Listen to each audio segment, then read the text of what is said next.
I always make it clear, just because I wrote a book on business matters doesn't mean for one second that I think I'm good at all these business things. I'm not. In fact, I'm hopeless at a lot of them.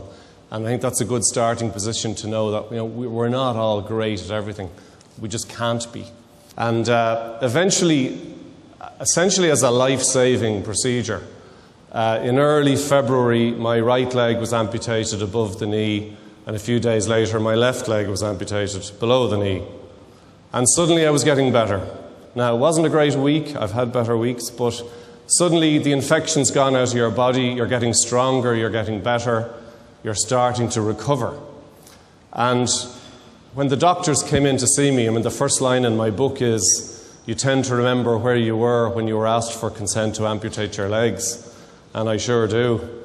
And I remember them coming in, and the first question I said was, will I walk again? And they said, yes, you will, with crutches, and we'll send you to the National Rehabilitation Hospital in Dún Laoghaire, and they do fantastic work there, and you will walk again. And I decided I would give it my very best shot. And my program on the back of the bed was very simple. 3 o'clock every single day, I had to go to the physio for knee bending, is how it was described on the back of my bed.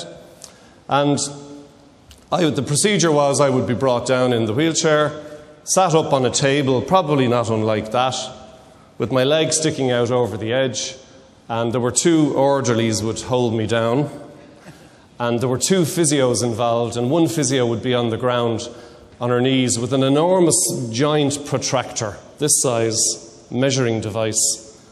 And she would be down here, and the other physio would push down on the front of my leg, and the physio down here would announce 1 degree of knee bend. And then we would achieve that, and I would go back to whatever I was doing. And this went on every day. And after a while I said, could we not try for maybe 3 or 4 degrees here for fun? This is getting a bit boring. Let's have a bit of a laugh. And they said, yeah, absolutely. Some days we'll get 3 or 4 degrees. Other days it's going to be really hard to get just 1 degree, but we're always going to get 1 degree. And they were right. Someday there was a lot of tears and gnashing of teeth to get 1 degree. But this continued on into April, May, and summer was warming up. And at this stage I could have gone home to my parents' home in Bray, where Bray's biggest bathroom had been built on the back garden, suitable for wheelchair, and ramps had been put in and so on.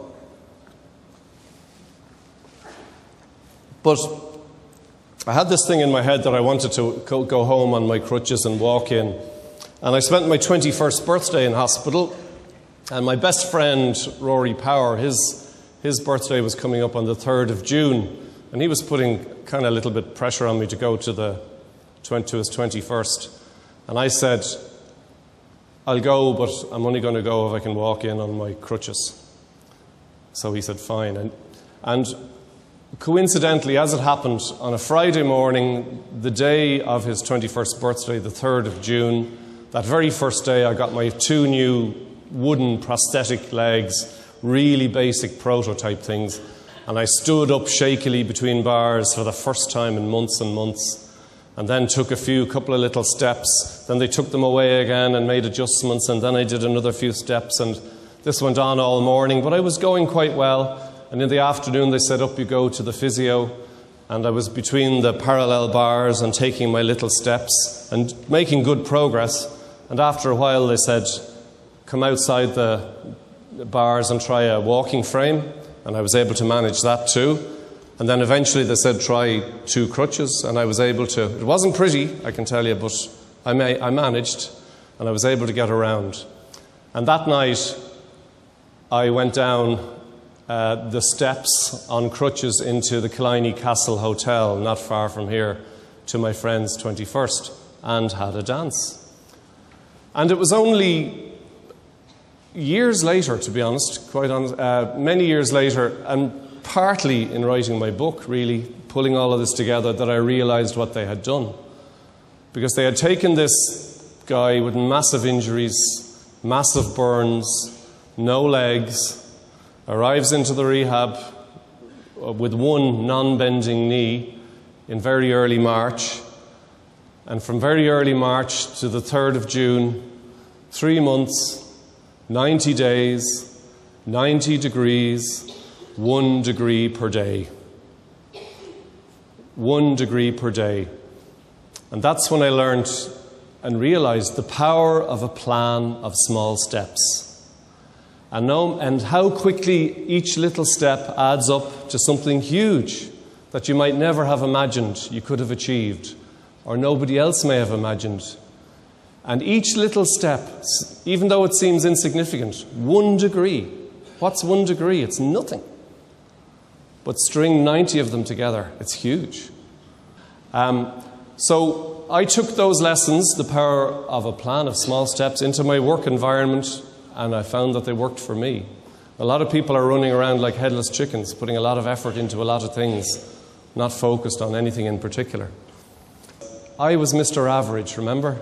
The ordinary guy, the ordinary leaving cert, the below average maths. I never would have put my hand up to lead 250 people, strategic decisions, never.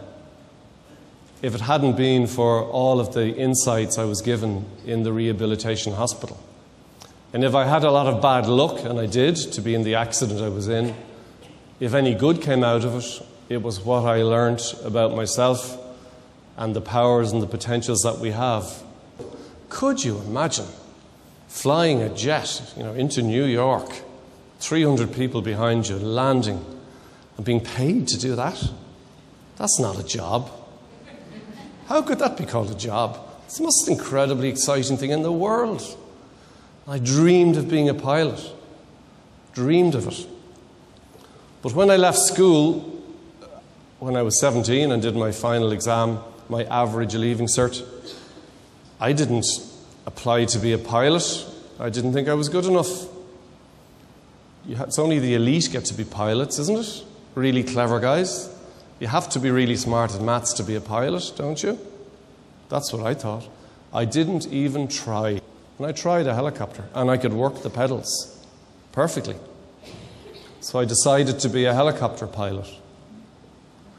And I put my plan of small steps in place. 1 degree, did the work, 1 degree per day. And can you imagine the medical battles, the medical certification? Every single barrier and hoop that had to be I went around, because I was driven to do this. And I knew I would get there.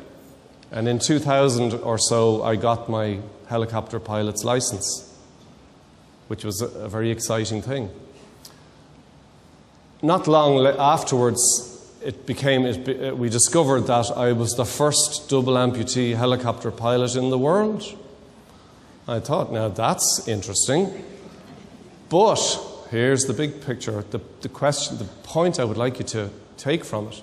Look at the change in my mindset and my attitude. 17 years old, fit as a fiddle, no reason in the world why I couldn't have been a pilot. I didn't think I was good enough. 20 years later, I now have no legs, and I decide I'm going to be a pilot. And this time, it's only a matter of time, because I know it's going to happen. Because I had learned how to make things happen, courtesy of the rehabilitation process in hospital. Goal setting, 1 degree per day. It's unstoppable. It's unstoppable. And you develop a winning mentality.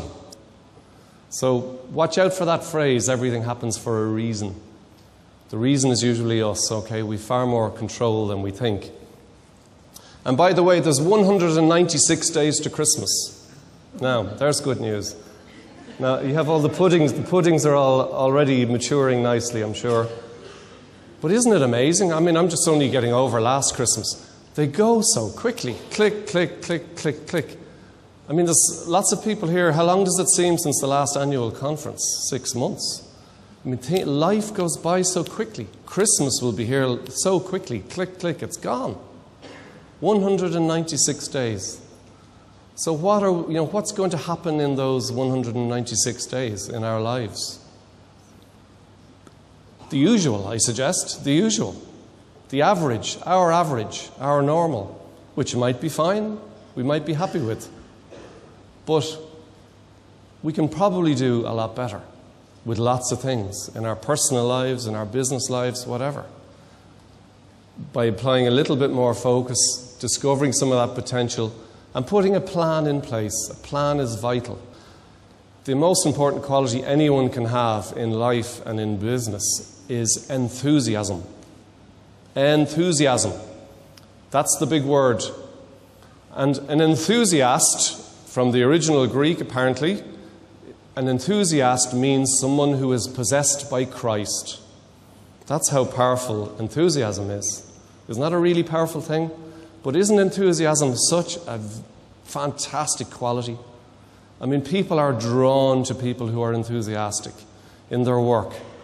And, people you work with will want to work with you, and they'll allow you to make mistakes because they know you'll learn and you won't make them again, and you're trying so hard and you're taking it personally. Enthusiasm. It's really important we display that all the time. Because I know really nobody here, I can say this objectively. There is probably a top 5% of people here who are absolute gold dust, absolute winners. The people who just gravitate naturally, instinctively to the top, who are successful at everything they do. Do you know these people? They're instinctively good with other people. They're enthusiastic, they're positive, they're confident, they're can-do. They bring people with them. Do you know those people? I often use them as an example when I'm talking about customer service. You ring up a call centre and you're expecting the usual drudge and problems and no follow-up. And that's what you normally get with your mobile phone provider. Yet every now and then you get this extraordinary different voice and interest and enthusiasm, and they take it personally. And they want to talk to you, and they want to solve your problems. They're gems. They're absolute gems. And I call these people, they're the absolute gold dust, I call them canaries. And my book goes into a lot of classifications of people as birds. And I did it because it's easy to remember. And people have found it useful. And I call these people canaries because they're bright and they're colourful and they're very rare, but they're singing and they move around quickly and they make you smile and they make you happy and people want to work with them and you want to be served by them. Canaries.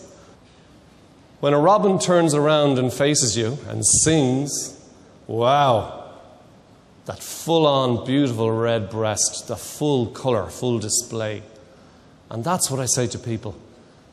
Be a robin showing your beautiful, bright red breast at every opportunity when you're dealing with your clients in your work setting, when you're dealing with your colleagues, when you're dealing with anyone.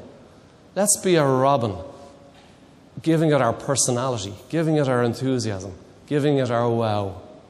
That's really important. So most of us are robins. Let's be a robin, giving it our best shot. Now, I'm going to conclude by 196 days to Christmas. It's been a pleasure being here, speaking with you today.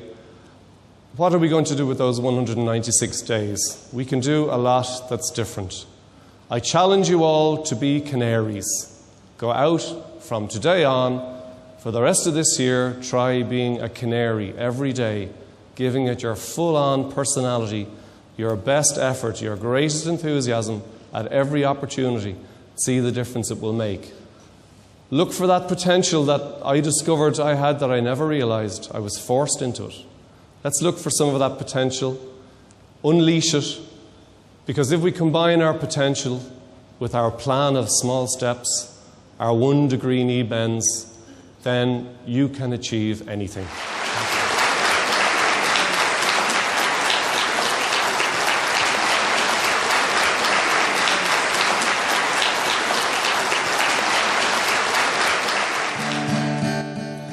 No matter, 'cause there's something inside so strong. I know that I can make it, though you're doing me wrong, so wrong. You thought that my pride was gone. Oh no, there's something inside so strong. Thank you. Thank you.